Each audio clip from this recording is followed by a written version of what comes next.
Yeah, we will. London Hot Radio. They're back again. Yeah. Have we started? Yes, you have. Oh, we're live. Right. Evening, everybody. We're back again at London Hot Radio. Hey, and today we've got Issa here. Yeah. So, today, it might sound a bit different, but we're going to talk about something that's very old school and people might find it very boring. Right. Can you take a guess what it is? Books. Just kidding. Science. You're close. I know this might sound real emo, but before you switch the dial, hear me out. Science isn't just for old people wearing white coats. It's an invisible director in your daily life. Now, think about it. You get ready to head out to school. You grab your headphones, and you're on your way out, and you're on the bus, ready to sit down, and you're just about to connect your phone to your headphones. But without you realizing, you're already playing with science. Physics. Yeah. Bluetooth. Of course. Let's dig a bit deeper into Bluetooth now. Back when they first dropped, Bluetooth was really bad. Like, the audio purists hated it, because it literally sounded like you were playing music into a tin, and it was going down a long hallway. But now, in 2026, the game has completely changed. Thanks to advanced codecs like LDAC or aptX lossless and the new LE audio standard, we're able to transmit huge amounts of data all across the world. And we're even able to connect to our most loved music accessories to our phone. That's crazy. I know, right, guys? Now, let's zoom out. Sorry, zoom in. Yeah, zoom in. Let's zoom in. Zoom into the headphones and talk about the noise cancelling, because it's not magic, it's literally pure physics. The sound is a pressure wave moving through air, and your headphones have micro holes in them that mirror the sound from your surroundings, which cancels out everything around you. You serious? Yeah. I actually didn't know that. Yeah, it's really Guys, we true, haven't been taught this in physics yet. Yeah, guys. And then, let's now zoom into our real reality. We aren't just using science when you're talking about tech, but we're using it all the time when you're waking up and going back to bed.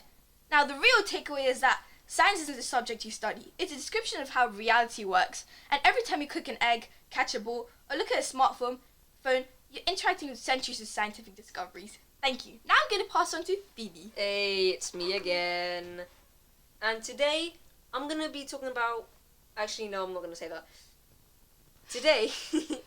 Now, I'm just going to jump right into it. Now, I don't know about you, but I feel like right now, everyone online is telling me that my future is doomed, I'm never going to own a house, and I'll have like 5 jobs just to stay afloat.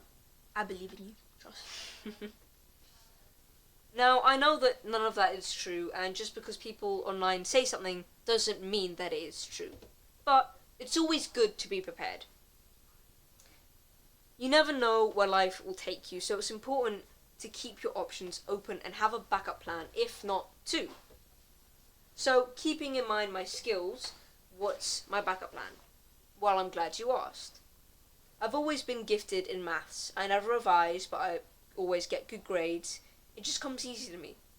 And not just that, but when I explain things to someone that they find confusing, they actually end up understanding it. So, why not take advantage of that gift? Use what you already have and what you can do as a natural skill and use it. So my backup plan is to become a maths teacher. I know, extremely boring. I bet you Yes. hate your maths teachers. I hate maths. But why maths? A lot of people find maths quite difficult, or they just don't like it. I was talking about it with someone, and I was saying how I liked maths because the answers aren't objective. There is a right and a wrong answer. And they were saying that that's why they hate it. That's why they prefer subjects like English and drama theory. There's just something about how the numbers flow through my head. And sometimes you don't even have to follow the curricular structure of how to solve a problem. You can just use your own. But there's always a structure, a rhythm and a rhyme, a guide to how to do something in maths. And once you know it, you can do anything. Where was I? Oh. Just some technical difficulties. Technical difficulties. Yeah. And once you know it, you just kind of it just flows, because you need to understand why. Because if you don't understand why and you just know it, then sometimes you can get really stuck. So you need to understand it as well, which I guess some people also get stuck on. And that's how it is with teaching as well. It's kind of like you're asking yourself and you're teaching yourself, you're explaining it to yourself, and then the questions they ask, it's kind of like it comes from outside your mind and then it enters your space and it becomes your question, and you ask yourself their question and you think about it and then you just answer. Now, the kids.